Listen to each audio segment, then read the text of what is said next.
Jon, thank you so much for being here with me today. Emma, it's a pleasure to be back with you. This has been a really neat series diving down this rabbit hole with you, because not only is this information when it comes to understanding the dynamics of what a survivor carries within them, this trauma that most people have never been educated on, having a clinical and more scientific way to explain this to people is so important. And I love that you interlace it with spirituality and, a lot of the stuff that you've learned, or even, the things that you learned and how to change your mind about. So I think this is so valuable for people to just have an understanding of things that are just beyond what they can comprehend. So the last time that you were on, you had this awesome presentation that you gave, and I encourage people to go back and listen to that. Okay, so the process of therapy, then, as we reviewed or as we covered, it really starts with kind of what we've been talking about: awareness and recognition of the symptoms. Even us talking about this, has it triggered something? It's probably reminding you that you are reactive in some way. There's a lot of different symptoms. We covered that. One of the biggest things is dissociation.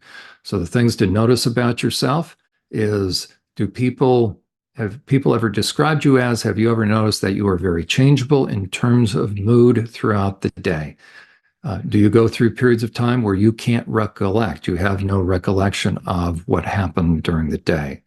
Um, and do you have internal voices from the inside in? Also, handwriting. Have you ever noticed that there's different kind of writing?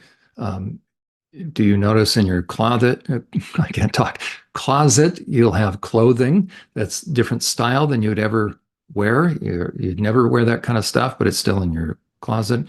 Do you notice that you change your clothes? This is typically true for more for women. Do you tend to run late because you're changing your clothes a lot and hairstyle? Um, and do you change your hairstyle depending upon mood? That could even be in the moment. I was working with somebody that in group therapy, and actually another group member had noticed this. And Sylvia, I forget the gentleman's Jack. Yeah. Jack said, "Oh, I forget what we were talking about, what topic," but all of a sudden Jack interrupts. He says, "Oh, here goes Sylvia. Here goes the strong Sylvia." He didn't know about this. Jack was just a client in for depression.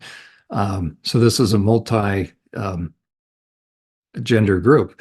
And Jack had noticed that whenever Sylvia would become very assertive, she would sit up on the couch, cross her legs Indian style, and take her hair, long hair, and twist it and put it in a bun or whatever, with the little comb thing. I didn't even notice that.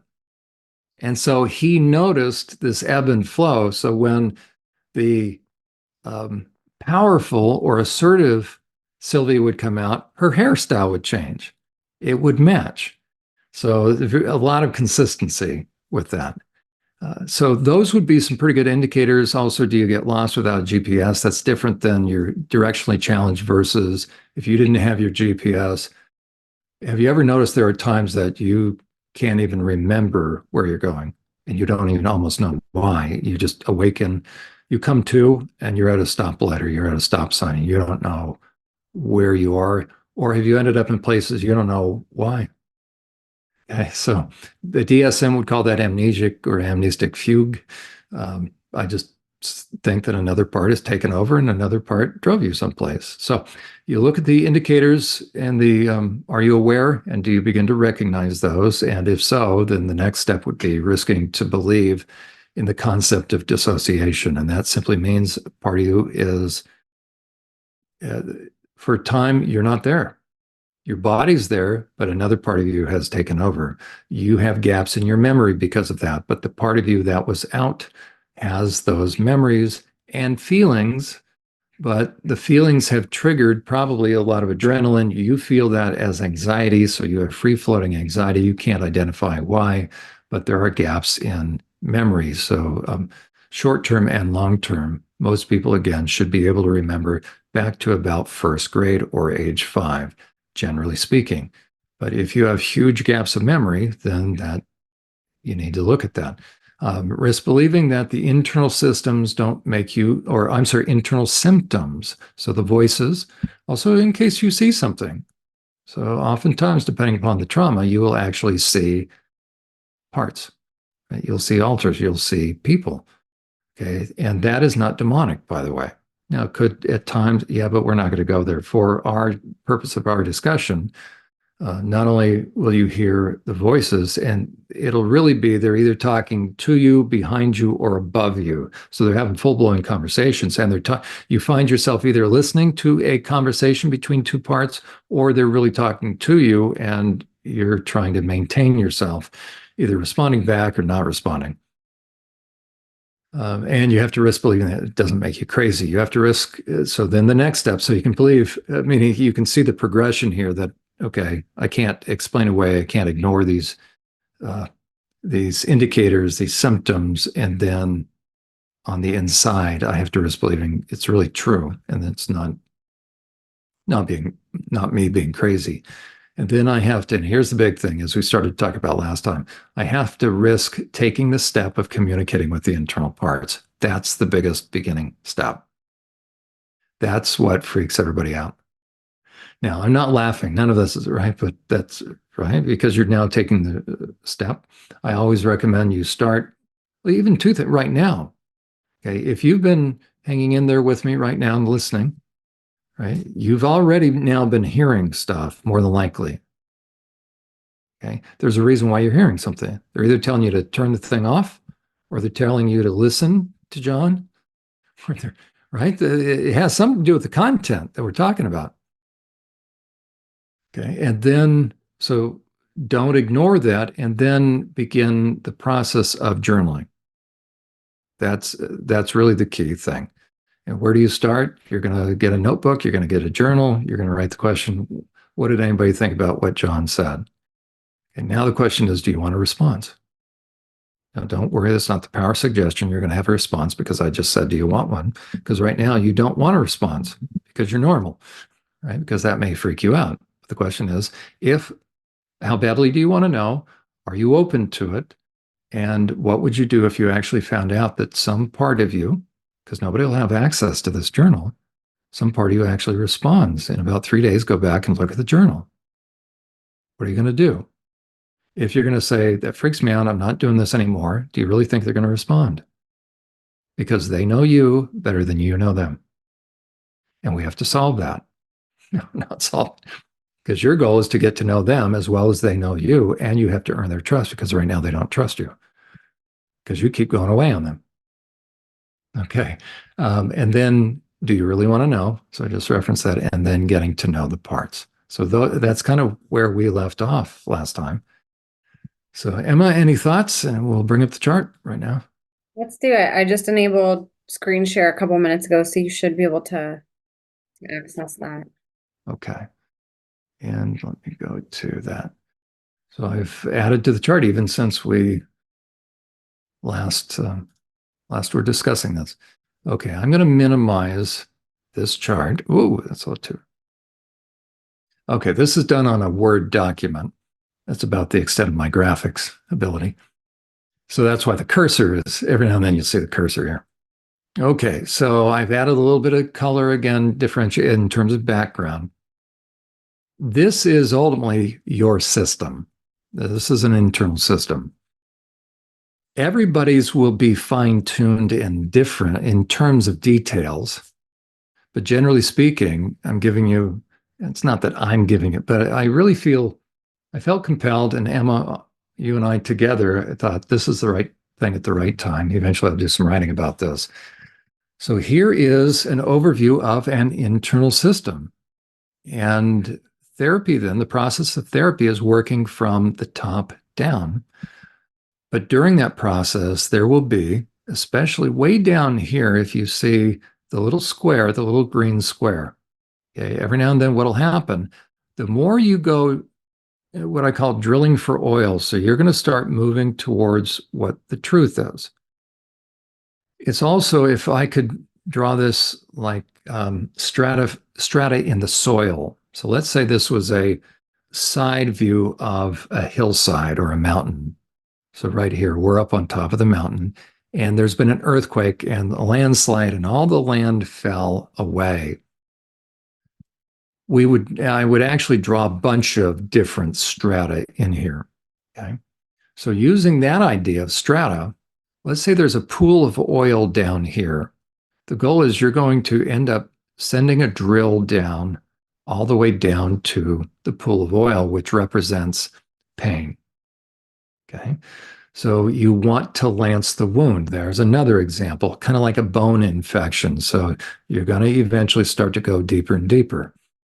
Let's say also that using that same idea of topography and strata, let's say we had a little bulldozer up there. Maybe I should put a picture of that. But let's say that bulldozer or land scraper, so heavy equipment, just started little by little, we're scraping away layers of earth. And let's say, as a matter of fact, let's say down here there was, I'm just going to make this up, but let's say this was helium or something that wanted to come up. I mean, there's pressure, pounds per square inch, and it's wanting to come to the surface. Well, it's being able to be maintained by this amount of weight or pressure going downward. So it has more pounds per square inch going down as this, and it's really the truth, quite frankly, and pain. So it's wanting to come up. So as long as somebody comes into therapy, they are really well defended initially. So they have all these layers of defense. They have all this weight, pounds per square inch, that is pressing downward, keeping everything down. So if we were to take a little bulldozer or an earth mover, and if we were to just start little by little scraping away layers of dirt, what would start to happen? Okay. Right. Eventually, the power, the upward movement, the upward pounds per square inch is going to become more than the downward or the weight that's keeping everything down. So the more you start your process of uncovering truth, being dedicated to the process, no matter what it takes, of getting to the bottom of this, then each session, little by little, will be scraping away another layer. And what then can you expect? Well, there's going to be like a tectonic shift, right? There's going to be all of a sudden, there's going to be these shifts upward. The entire picture is now starting to move up. That's the challenge because that's changing, that's shifting things. Okay. And what that means is truth is starting to come closer to the surface. And inevitably, in that process, you will have some of the deeper parts, and we'll describe all this both a little bit tonight and then in future episodes. We're going to take a little childlike part when the defense mechanisms, when the layer of soil, when that permafrost, when you stuffed it in a closet or trap door, meaning the ability to defend and the ability to push down either starts little by little to give way or a crack in that starts. It's like a fissure. We talked a little bit about that last time. So let's say all of a sudden a downward, a vertical crack happens. Then, and this is in time what goes on when therapy progresses, a crack based upon truth. All of a sudden, and the nature of the relationship with the therapist, by the way. If you don't trust your therapist, if your therapist is not engaged, then this isn't going to happen, right? Because this is talk about a personal trainer, right? It's a very personal thing. They're your coach, they're your personal trainer, whatever term you want to use. There's your emotional surgeon. So if you don't have faith and if you can't trust the therapist, then find somebody else. But if you know your therapist is competent, then it may be that you're putting the brakes on, which doesn't make you good, better, indifferent. It just means you're probably putting the brakes on. Okay. But if it starts to go well, meaning if the progression is happening through truth, eventually there will be these cracks that will start to go down in this sense. Truth is going to do its work and it will bypass the defenses every now and then. And so this is the first time that a therapist will see a childlike part. And it is very noticeable once in the nature of the relationship, the therapeutic rapport, the therapeutic relationship, the client, so if you are the client, all of a sudden a childlike part of you is going to emerge. For the therapist, what they're going to see is a young part, and even facial expression changes. and vocabulary changes. Okay. And what they will see is what I saw, right? I suddenly saw Tina with the very first person, we'll call her Mary. And before I knew it, because she and I had established rapport, she was already disclosing horrific abuse. So she was becoming very trusting and very trusted in my work. And a lot of it was the therapeutic rapport. Before I knew it, and I risked asking, right, who am I talking to? So before I knew it, Tina had managed her way up. And she took the place of, in a way, what she did is Mary went down. So this is dissociation. So let's say I started working with Mary. Oh, I've got a little pizza of weight there. My pork. There we go. So let's say I started my session with Mary. I'm just going to at 3 p.m. Okay. So Mary and I start talking, and eventually Mary starts going into a memory at, let's say, 3:20. Well, what happens is, as she's starting to go into that memory, in this case, she was watching, she was going back into that because it was too overwhelming. One of these secondary parts probably was going to take over. Actually, it would have been one of these, one of the subconscious parts. Well, what happened, because that's too much, but because she was tapping into a memory, what happened was it was a momentary opportunity. And also, I believe the truth drew it up. And a lot of these parts, this is very true too. You can see this is Word documents I'm able. So what was being shared by Mary was even too painful for a lot of, it was triggering for a lot of these parts. So they were shutting down. So what that enabled, and probably some of these parts were shutting down. So it enabled Mary to kind of bridge the gap. IFS, by the way, if you can see my little cursor here, I've written down, and again, I recommend IFS, that's internal family systems. They have coined terms. And so when they talk about the managers, they're kind of talking about this level. When they're actually talking about all this level up here, the current primary parts, the co-conscious and the subconscious. Okay, when they're talking about firefighters, they're talking about this level.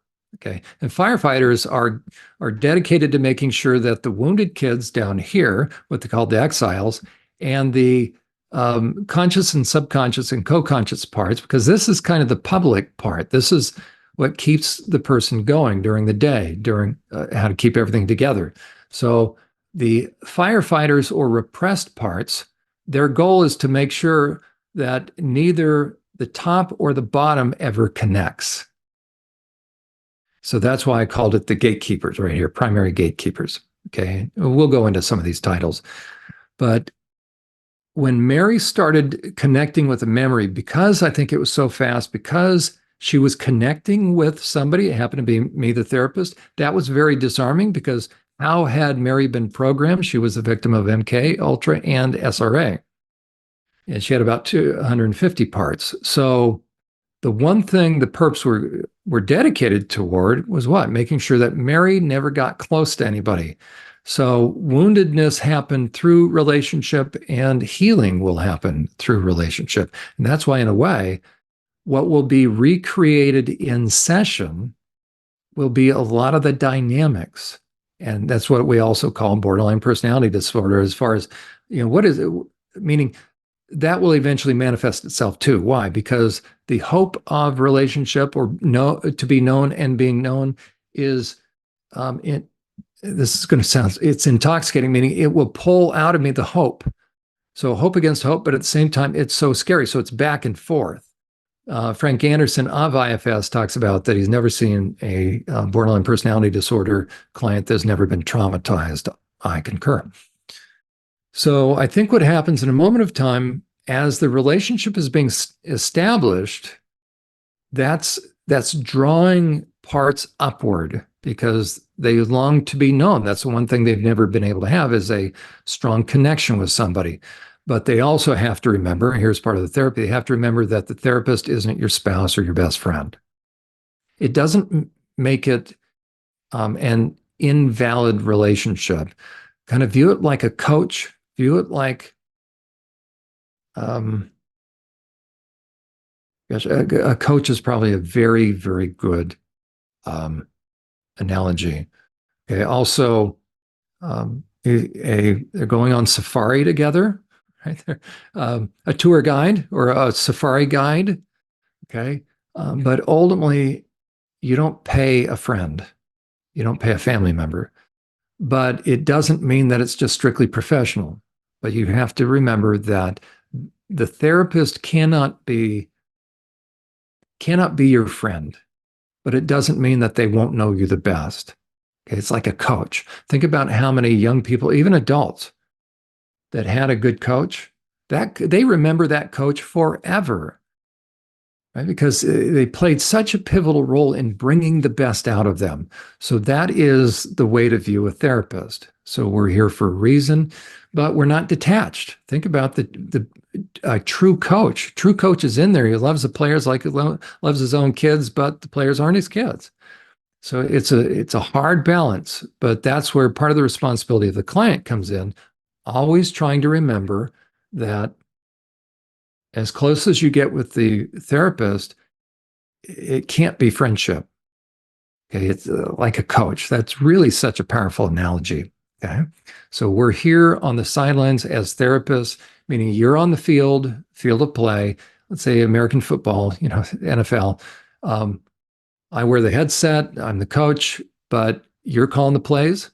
And I've also got assistant coaches up there, meaning we can see from different perspective, but you're the one, it's your life. You're in there. We're in there like a dirty shirt, but you've got to be the one that's playing the game. So there we go. Okay. So once truth starts to do its work, at some point in time,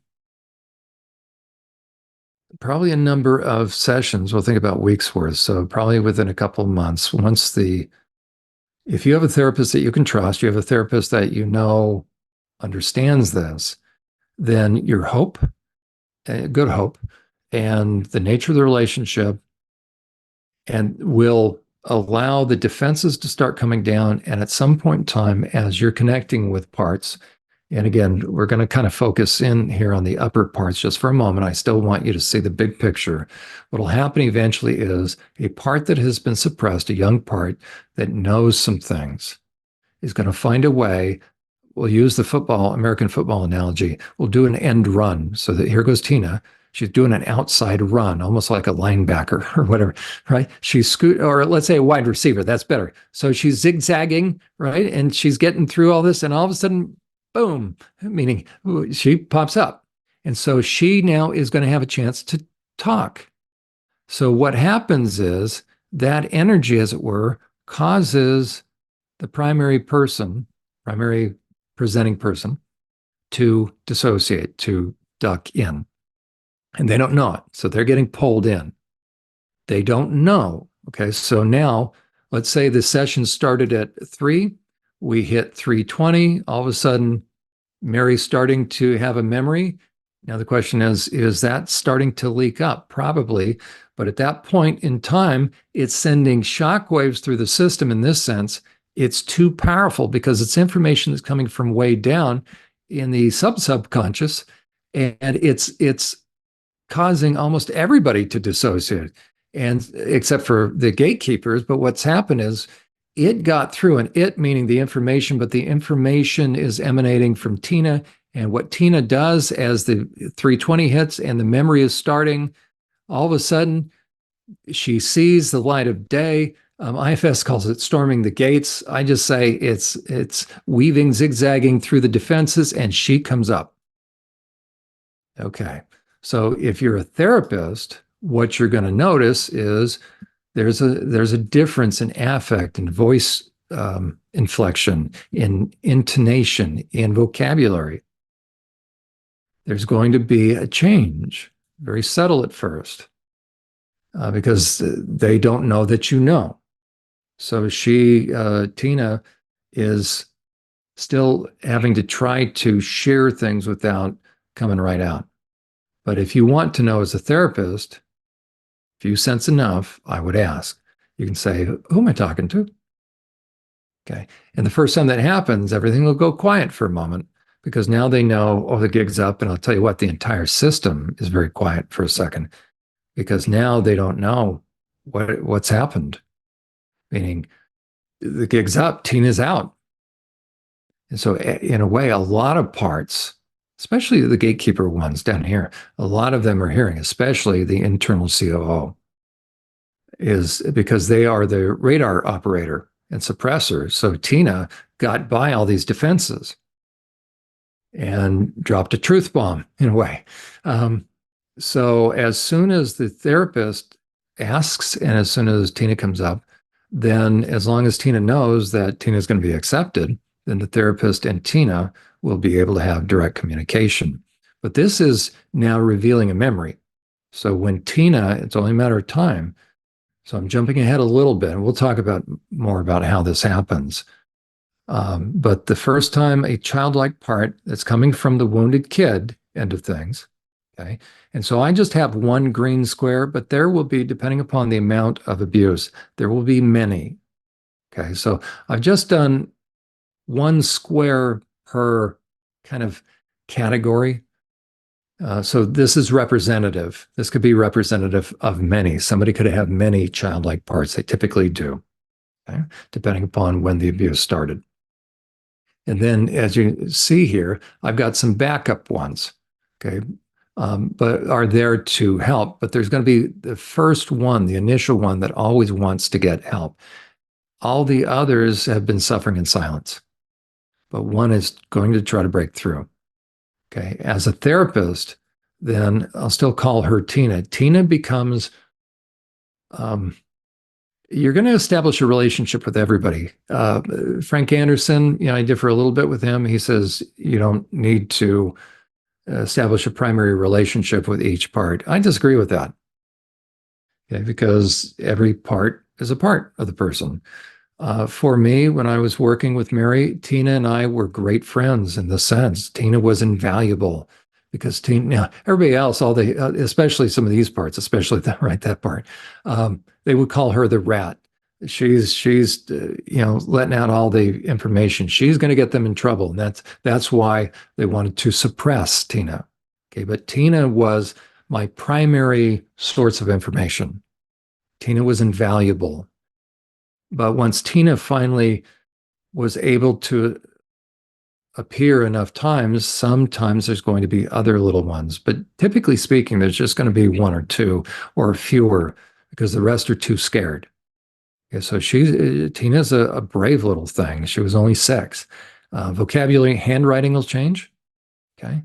So when that happens, that's when memories will be disclosed. So that's a little bit later, but I wanted you to see how this dynamic process can happen. So the blue right here, we're going to begin to now just focus on the blue, and I'll eventually go through each of these in subsequent episodes. Okay, but again, each circle or square, and I try to differentiate them, represents a type of altar.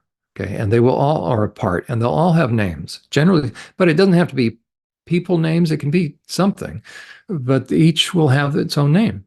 Now, if you're a survivor of SRA, some of the perps likely gave some of these parts demonic names, like Abaddon or Apollyon or Lucifer, or pick your name. Greek names, Roman names. So they've never had a chance. They didn't really have a chance to decide upon their own name, or they haven't had a chance to tap into that. So that'll be part of the process down the line to help each realize they can slough off that cloak that was given to them, that outfit, as it were, that they don't even know. And that's where they begin to have a choice. Okay. So again, just for overview, you have really, this is where you're going in therapy. Oh, let me put Mary back. Okay, so when you go to therapy, you will be here. What'll happen is the goal is little by little, you're going to begin to get to know each of these parts. Cognitive behavioral therapy doesn't focus on trauma-related parts, okay? Because this is not in your head. This is not beliefs. This is trauma, okay? So look at a glance. Here's the goal. Here's where your therapy is going to go. You're going from top to bottom. So you can see there's a journey.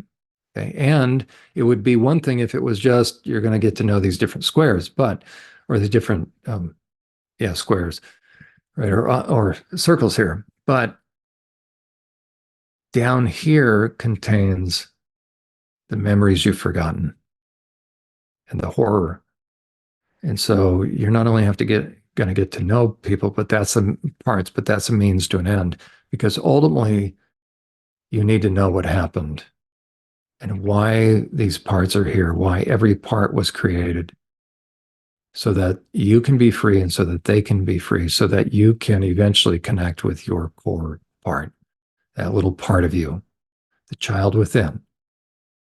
Right now, nobody is free because everybody is persuaded or convinced of things.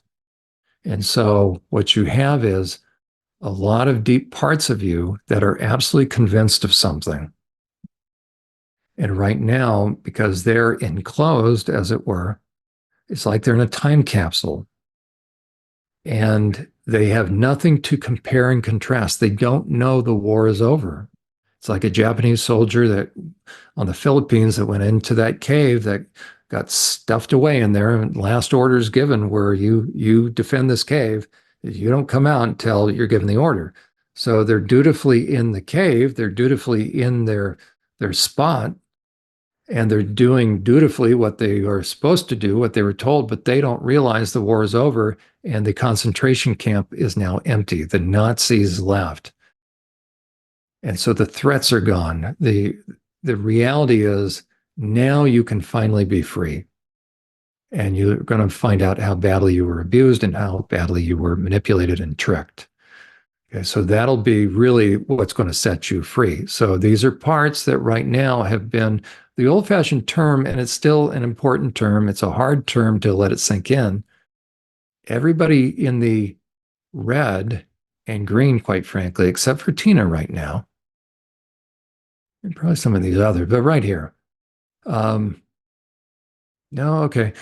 For the vast majority of these in here, we would say they're brainwashed. Now, that sounds a little harsh, so let's just say they were manipulated into believing something that's not true. And now they believe it to be true 100%. And you can't convince them, or at least right now, you can't convince them of the opposite, right? It's this. Don't confuse me with the facts. My mind's made up. That's the challenge, especially in here. So the question is this: how do you ever get their cooperation and permission ultimately? That's where we're going with this too. Okay, because Tina was able to sneak up. She was able to do an end run, and that'll still happen as these memories come up. Okay, but at some point in time, the real crucial part or big part of therapy is you're going to begin to get to know these different parts and the repressed parts. That's the key or the success of therapy. Because without you getting to know them, and in a way, without them getting to know you, you're never going to help rescue these, because they are doing they're doing their job, the last order given, which was what? To never let anybody talk to the wounded kids over here, meaning that title. Never let anybody talk to any of these. Okay. Never, and meaning never let them out. Why? Because they have information. They've got the memories, and they have memories of perps. Now, I'm not suggesting you're going to go and file suit or criminal charges, but just the reality, because you may not know someone, you may know someone. Okay. But this repressed parts level, the firefighters, ultimately, this is where true therapy happens. I mean, true therapy is happening all over the place. I mean, the whole time. Okay. But ultimately, it is to get in touch with and get to know them. It's going to take you a while as a therapist. As a client, you have to be patient. Okay. I will now, Carrie, do you have any questions? I'll keep talking here. Yeah, go ahead. Keep talking. This is Okay, great. there you go. So now so that's kind of the flow. That's where you're going to go. How long could that take? I would say for an SRA or MK Ultra survivor at the pace of minimum twice a week, 2 hours per week, you're looking at a couple of years minimum. I would say probably 3 years. Don't get discouraged with that. Okay. I just want you to be realistic. Why? Because number one, you're human. Number two, you're defended, which makes you human. And it's the more you went through, the longer it takes. But the good news is this: just know there's hope. And so be patient, be prepared, and view it as you're going on a journey. Okay. So that's really, before I block all of this out, just so we can continue talking here, that's what this is all about. You're going from top downward, and you're going to get to know all of these. And as a matter of fact, okay, I'll do this just real fast because we talked about this last time, and this is the place to start. But what I was going to say is, as I pull this down, my poor computer got to catch up here, is the first stage of therapy is you beginning to get to know the parts of you. And so we stopped right here. These are the parts of you that you are hearing during the day. These, and the reason I call them the support team is that's exactly what they are. So what you have been aware of is, and the internal voices, is you've been aware of probably no less than 6. It could be a few more. So I just kind of, again, these are sort of the categories. Let me go from left to right. I really should have put them almost in rainbow color from blue to red because it's going to match feelings as well, emotions. Okay, so we've got the primary person, that's you. Why are you considering therapy? Because you're responsible. No, and somebody may say, no, I'm desperate. You don't understand. Okay, but why are you still doing that? Why don't you just go and drink yourself, silly? Why don't you go, right? The fact that you're listening to Emma's channel, right, says that you're doing the responsible thing and you want a better life for yourself. I don't meet any client that is lazy. Doesn't matter what they feel like. You aren't doing therapy if you're lazy. Trust me. Okay. Now, it's like somebody that's showing up at the gym saying they're lazy. They're not lazy. They showed up at the gym, right? So here's the primary part. And the one thing that's true is this primary part is overly responsible, but it doesn't feel that way. But it's too darn strong for its own darn good. It's getting to a point where things are breaking down, okay, for probably a lot of different reasons. Now, when things get overwhelming at work, it could either be due to workload or being triggered. And you can be triggered in all sorts of ways. And what'll happen is an equally responsible part that matches, that makes sense to be at work. So to get work done, what'll happen is this part of you, so your subconscious parts, and again, all trauma does is segment our normal personality. So we all have subconscious parts, right? Just under the surface. And we've seen that. One example we used is, let's say, here I am, I'm talking to you. And if one of my pets were to walk in, or let's say we're in a business meeting, and let's say you're a real pet person and you're not mortified that your pet walked in, but you like it. Here comes the pet. And so the normal person, I'm talking to like an adult, but here comes little Fifi. And I say, oh, I turn, I look at Fifi. No, I'll say Sebastian. And because I like Sebastian, I like that. I'll say, hi, Sebastian, right? My voice inflection changes. Let's say I'm I go, oh, there's my little schnookums. Or all of a sudden, I go from being normal to what? In a split second, I go to being, oh, no, I grabbed me. Wait, hold on. You can tell this is a Word document. All of a sudden, I go, now what we're talking about is, oh, schnookums. And so what's happened? I've got a very playful part of me out talking to the cat.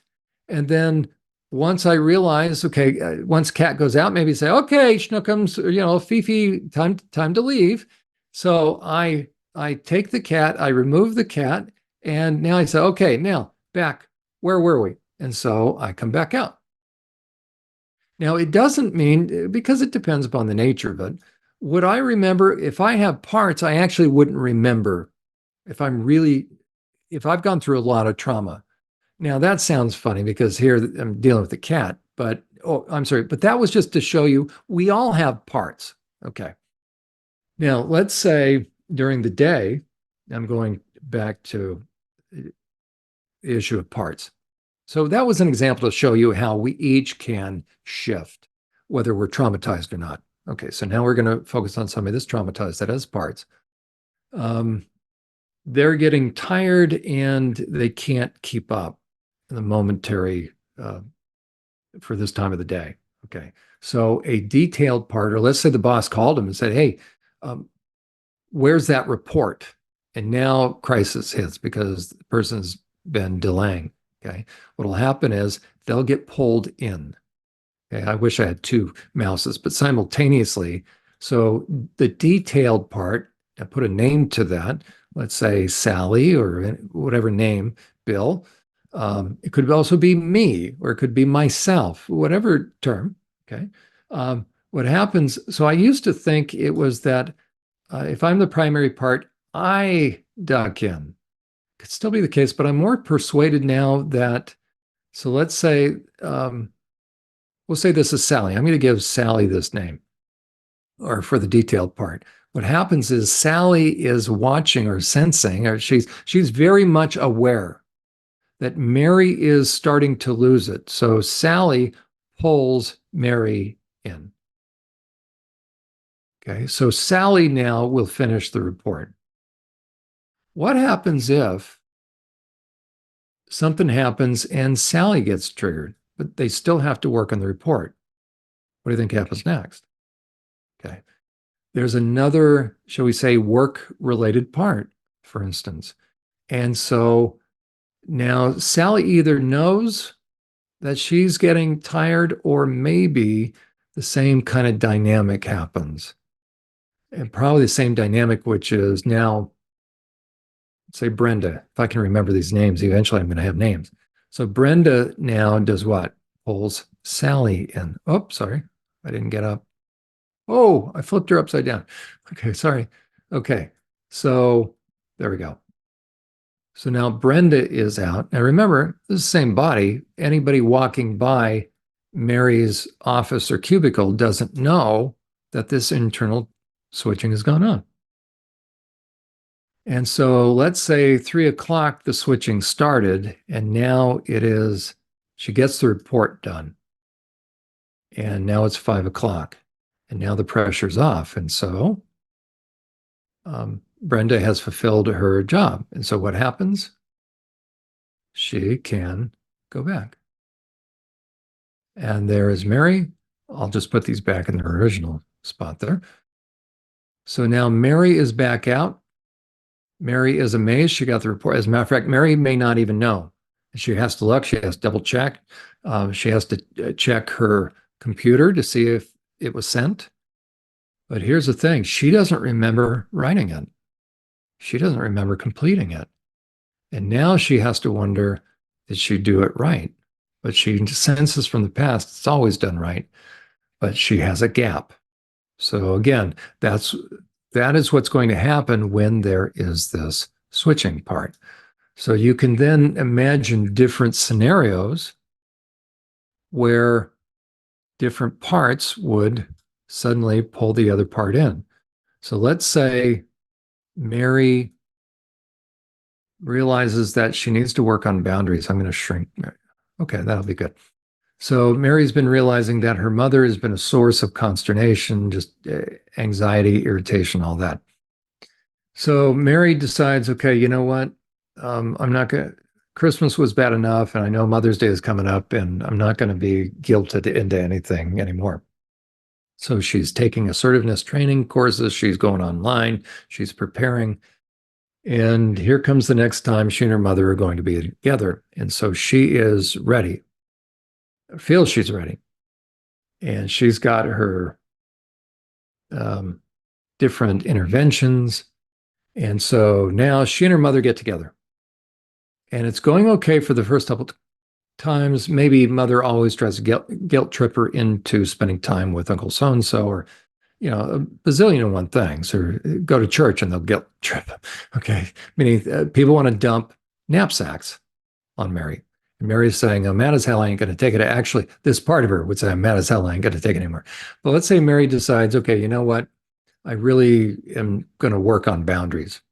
And she feels she's prepared, but little does she know she's going to, she could even say, I'm going to confront, but it could be confronting too soon out of her hurt rather than her healing. But let's say it's not going to be confrontation this time. It's just going to be setting boundaries, but she's prepared for possible confrontation, but the boundaries will help minimize or mitigate how many sparks there's going to be.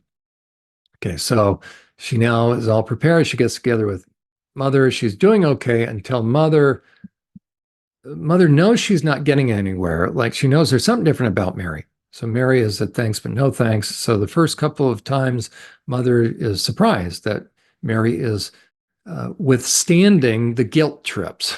So where Mary used to cave in right away and not put up any pushback, agree, people pleasing, placating, all of a sudden, Mary has said, Mom, you know what? No, I'm not going to do that. Oh, Mom's never heard that before.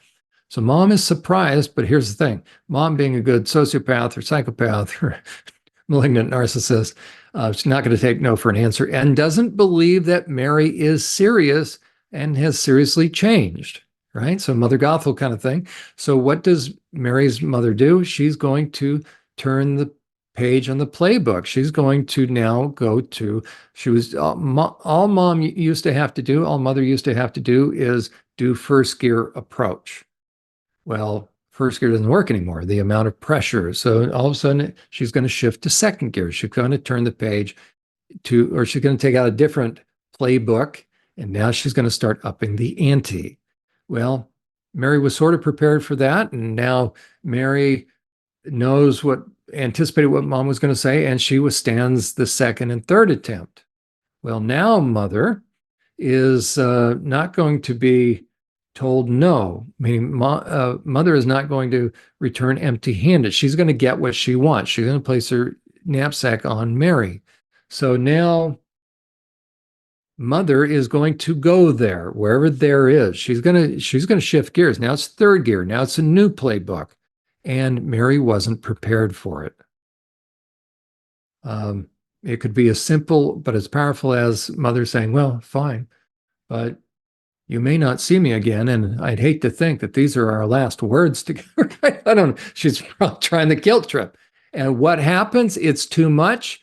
The emotions, the stress, Mary didn't prepare for that. And because there's not rebar in the inside of Mary's soul, so to speak, meaning her backbone, that's not calling Mary names, right? Ultimately, what we want is a sense of internal power, right? Be able to have your own voice.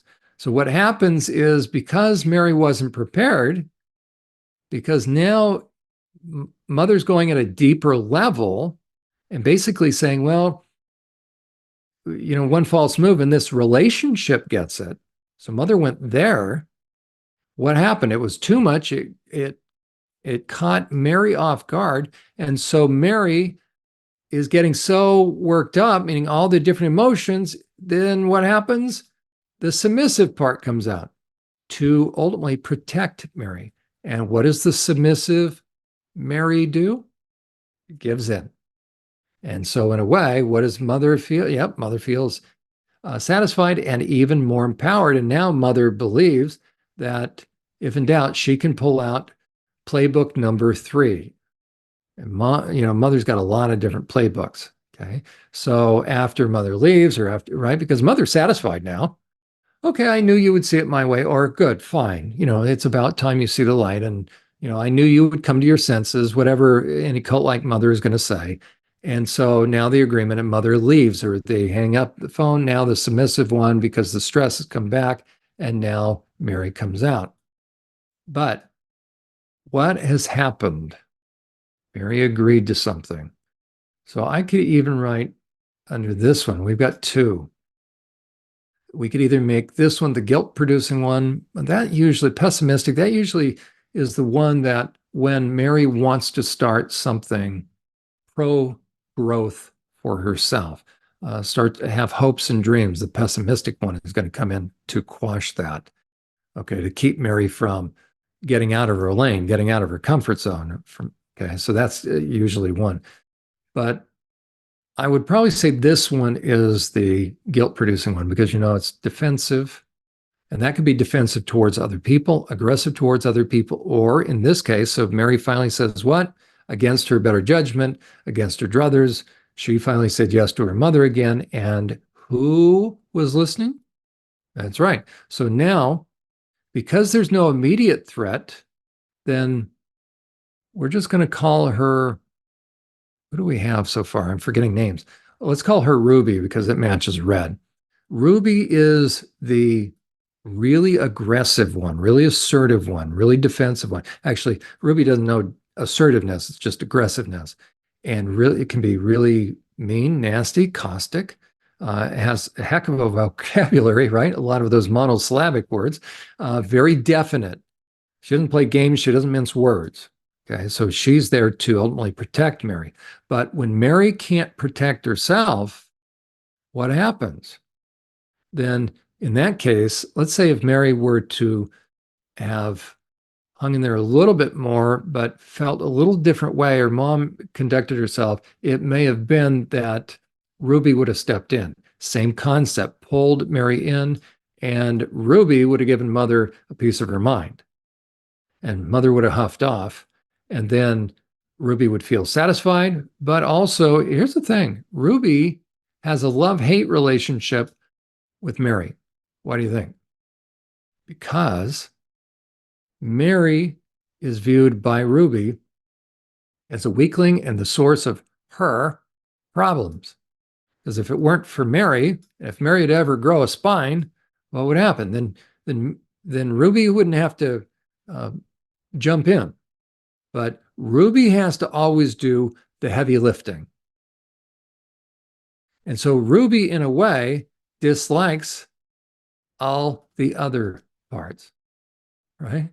Because Ruby has commentary on everybody, especially who? Especially Mary. So that's what Mary comes into session with. She has all these conflicting internal parts, internal voices, internal mixed emotions. And because let's say when mother was talking, you may have the anxious part that came out for a moment. So let's say mom is talking. I'm jumping back here for a second. So mom is talking to Mary, and Mary's feeling all sorts of words. All sorts of ways, hearing all sorts of, as a matter of fact, that's also what's going on. Mom's talking. Well, a whole lot of parts are having commentary on the inside. I should have mentioned that at first. So long before they pulled Mary in, they're starting to have commentary.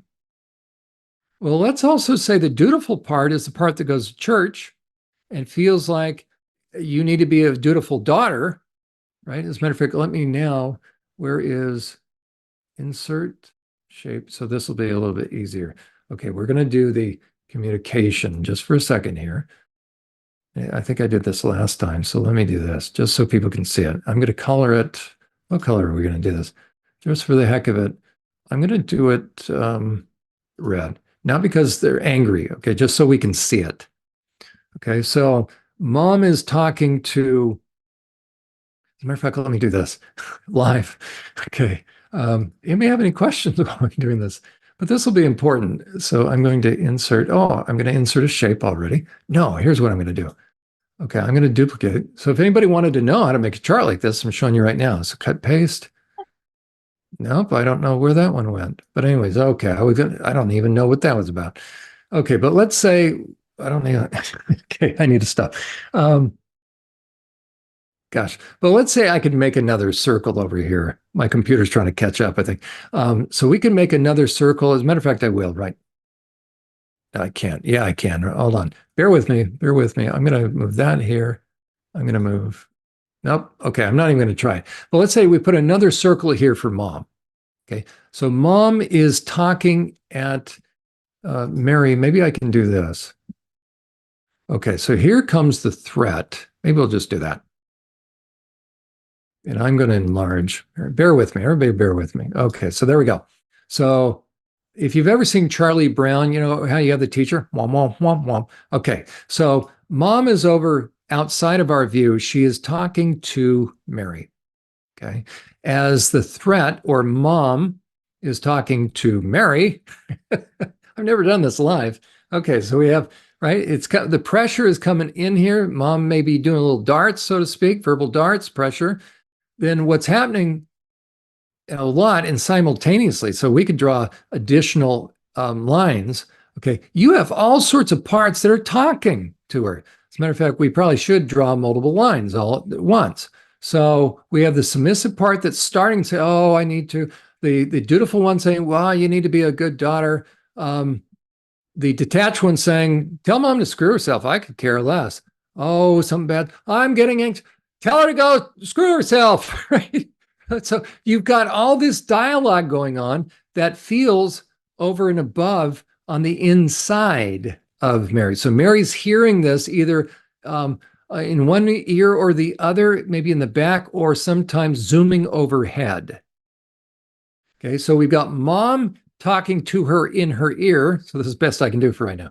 Okay, mom's trying to pressure her, poke, poke, poke, poke, poke. And meanwhile, we've got all these different zoom, zoom, zoom, all the, it is real, right? We got 87,000 voices going on. And then also, wait, this is true. Sorry. So let's say, who do we call this? Ruby is the angry one. Let's say the submissive one is starting to talk. All of a sudden, it's not directly towards it. Now the angry one is talking to the submissive one saying, shut up, right? Shut your mouth. No, we're not going. And so Mary's hearing the dialogue between Sally and the submissive one, or maybe the dutiful one. We could actually add the spiritual one. Oh, now it's, now we got including Bible verses. Well, this one's saying, to hell with that. There is no God. And you know what? All religion is man-made. Shut up. And this one's saying, no, you know what? You need to work on the fruit of the Spirit. Gosh. And then the helpful one is, I think we'll just make cupcakes. And this one's saying, to hell with your cupcake. We're not doing the detached one. Nobody can get anything on the detached one. That doesn't care. They're saying, I'm going to go drink. And the playful one's ducking out of there. So you've got all this stuff you've got between each of the parts of the alders. And so that's kind of zooming around or over and above the person. So Mary's hearing all this internal dialogue. And then each one also, so Ruby is talking to others and talking to Mary. All in like almost instantaneously. So as mom is running her mouth, what's going on for Mary? She not only has the normal human pressure, but she's got all this dialogue going on between the parts and towards her.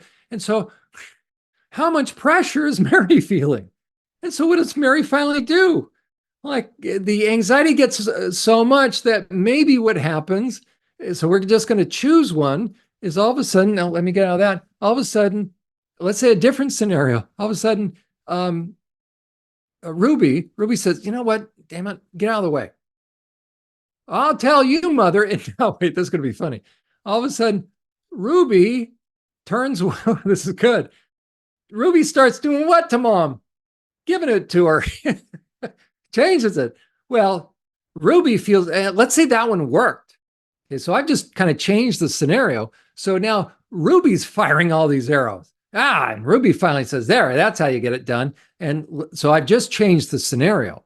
So let's say Ruby's had enough and Ruby's been shooting. Oh, where'd the dart go? I don't know. Oh, okay, there.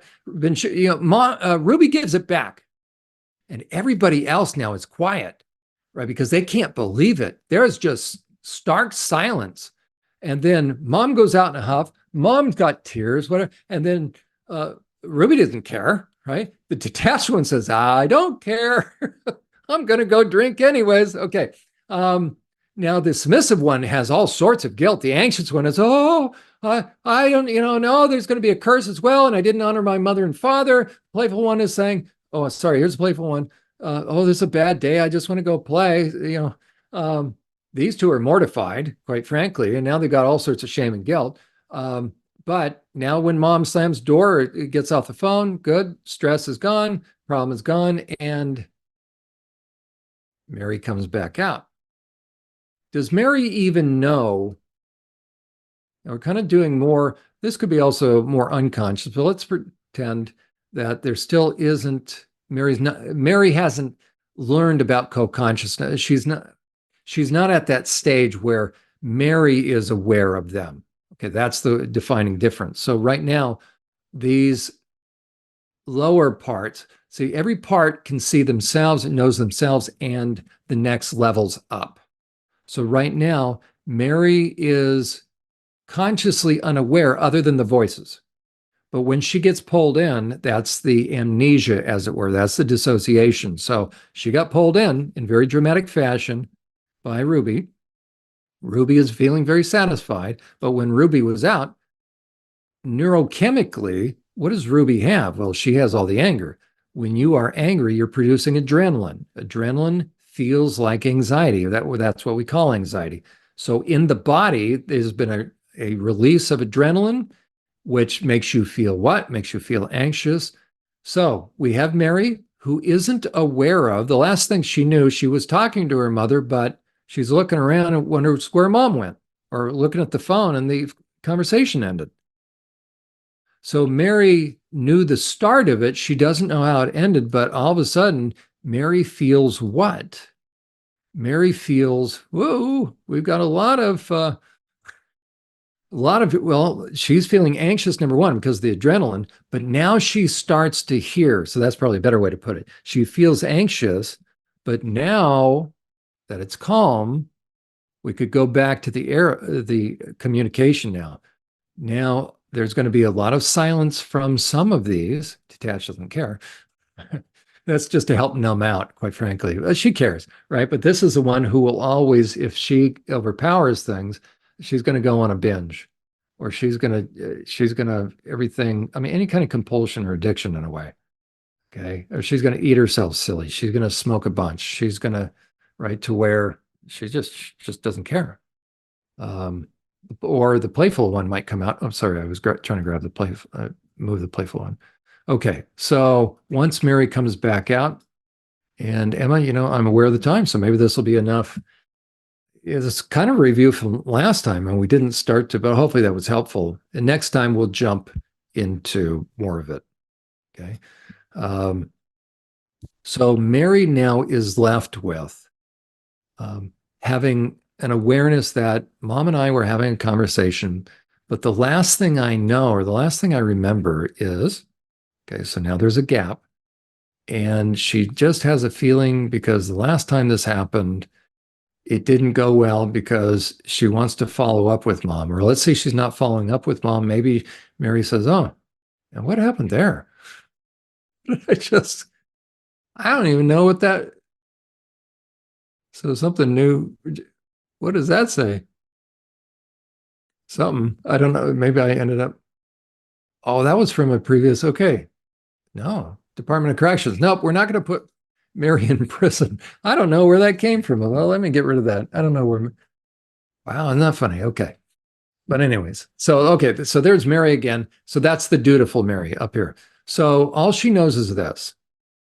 The last thing she knew was she and mom were talking. It was starting to get awkward. And now she looks and mom's not in the room, meaning mom's not in the house. Mom left or mom hung up.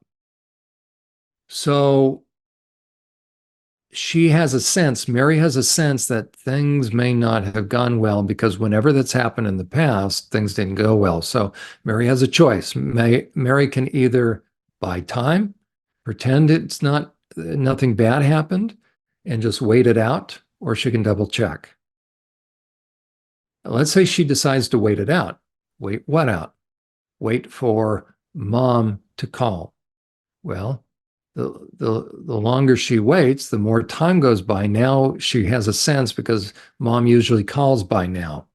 And so Mary begins to realize, oh, something happened. So who has to be the one to make the first call?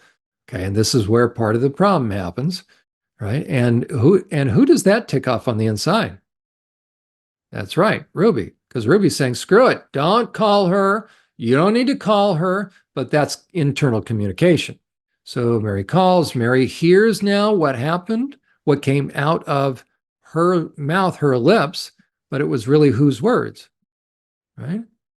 And Mary doesn't remember any of it. And now Mary has a choice. She can either say, I don't remember, but that's not a good thing because every time she said that in the past was mother say to Mary, or she can pretend that she knows and then just fake it like, well, you did deserve it, mom, or, I'm sorry, I didn't know what came over me.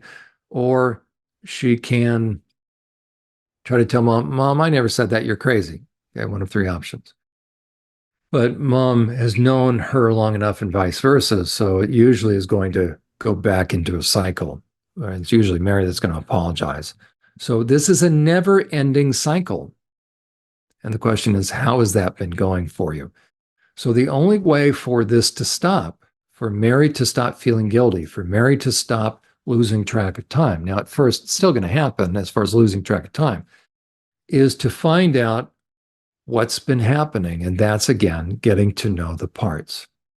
And the parts know Mary better than Mary knows the parts, or the parts know you, okay, because they have been helping you. Now, it may not seem like Ruby is much of a help. Trust me, Ruby has the hardest job in a way. Now, that doesn't minimize everybody else. I know some of the dutiful ones said, oh, yeah, well, you tried to. Okay, but each play a crucial role in helping. It doesn't matter what it feels like, that's what they're doing. Because if they didn't care, they ultimately, even the detached one, right? If anybody seems like they don't care, it's detached. But all of them, in a way, are there to help Mary's anxiety. So they, deep down inside, this will be maybe information for each of them. In a way, they're very caring and sacrificial. You don't sacrifice on behalf of someone if you don't care about them. So maybe we'll stop there. Emma, do you have any questions at this point? I don't. I think that this was a very informative presentation that you put together. That's awesome. You did a Okay. great job explaining all of these pieces. Okay, well, next time we'll start to go, we'll pick up at this point, so I won't go into any previous, I won't review other than the chart. And then, so the next one, if anybody has any questions, they can submit it once this episode is up. But then we will then begin to look at what's the relationship. So it's still blue. So this is going to be really a day in the life of a person. But the subconscious ones are aware of the support team here, but the support team isn't necessarily aware of the IFS managers, the suppressed parts. And we'll also talk about, so we'll probably start with this. So in therapy, so you know what, maybe we'll start with this. So where do you begin then? Because you're going to have to get to know. So Mary goes into therapy, and her work is going to be getting to know each of them. So how do you begin that process of communication? How's that? Excellent. I'm excited for that. All of this is really important. I think it gives people who have gone through this type of trauma an idea, like you said, just what to expect and sort of to ease some of their anxieties that they get from thinking about therapy.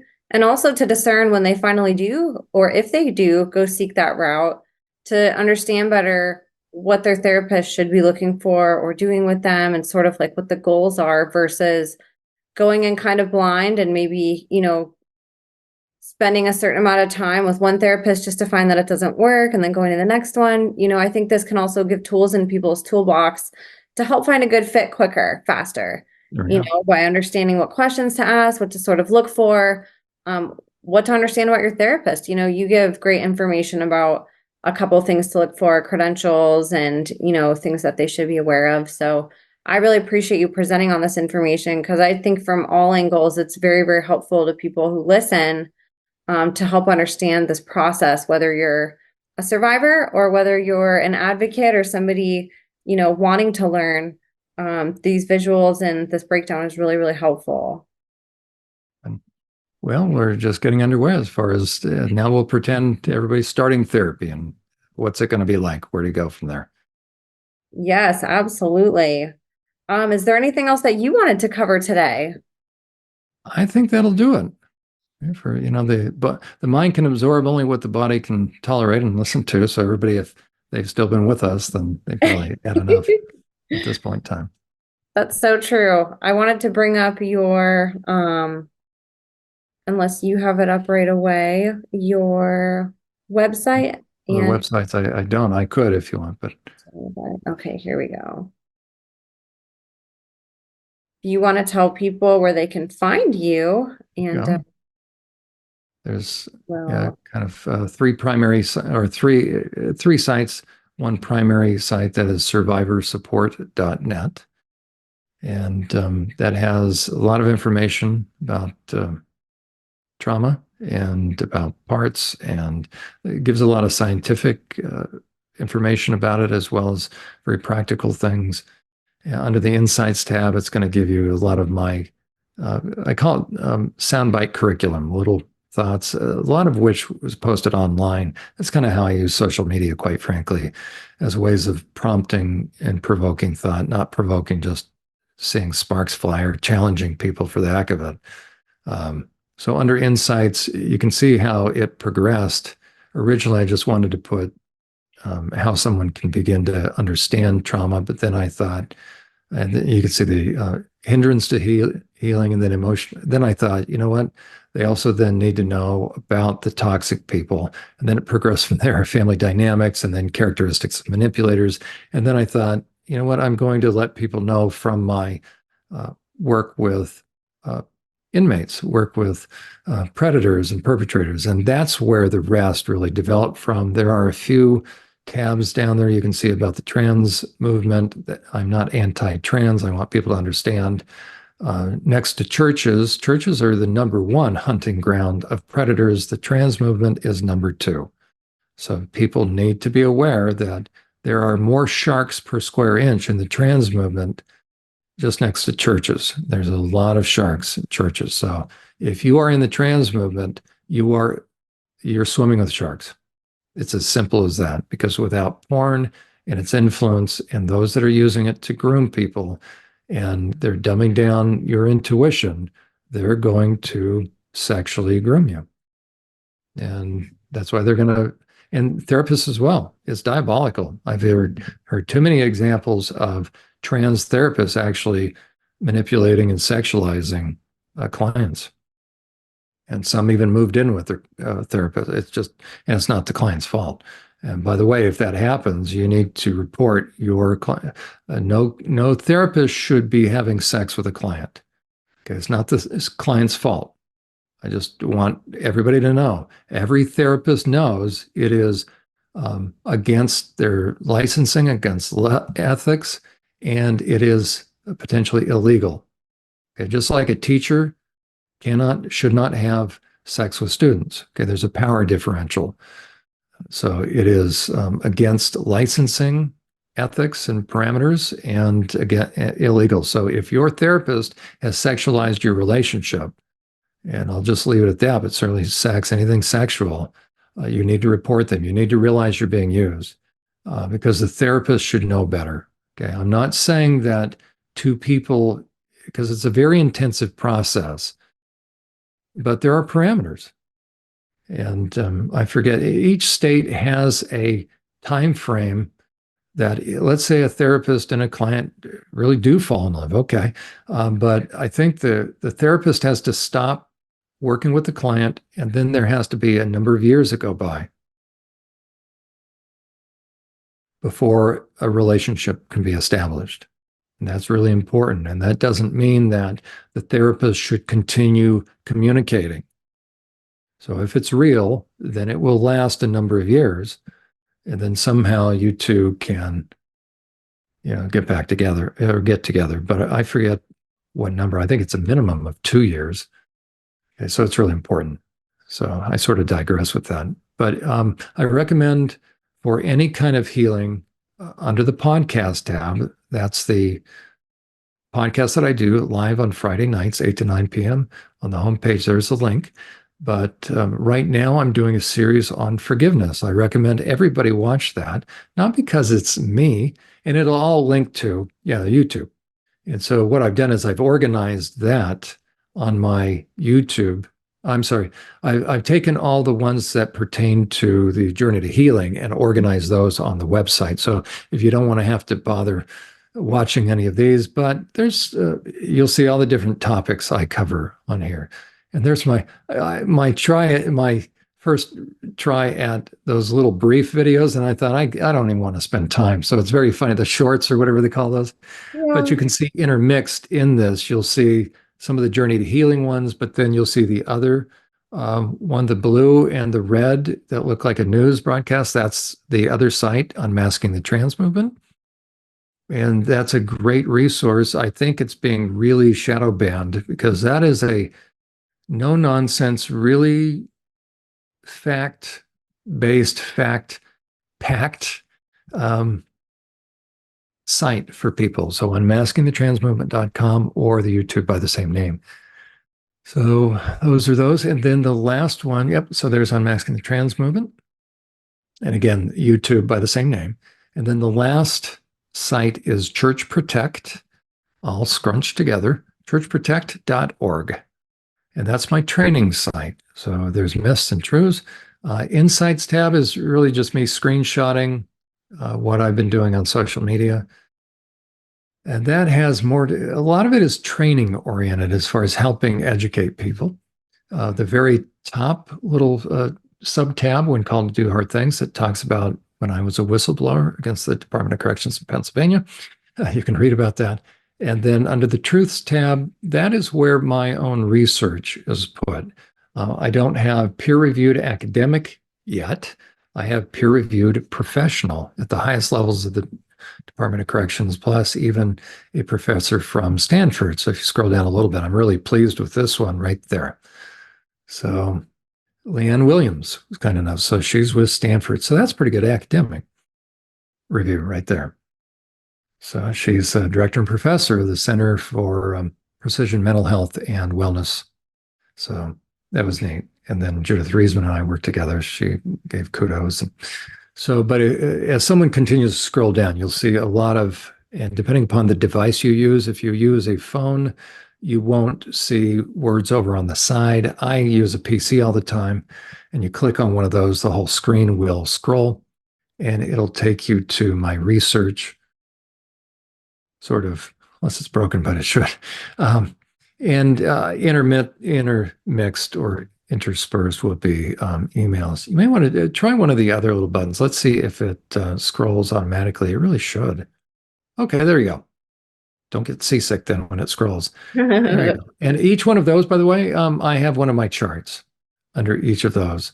So if anybody wanted to see the charts I put together from my work with the sex offenders, I've been doing sex offender treatment for 15 years now. Just started my 5th weekly group. So I'm immersed in that, but I've worked with guys extensively within the prison system.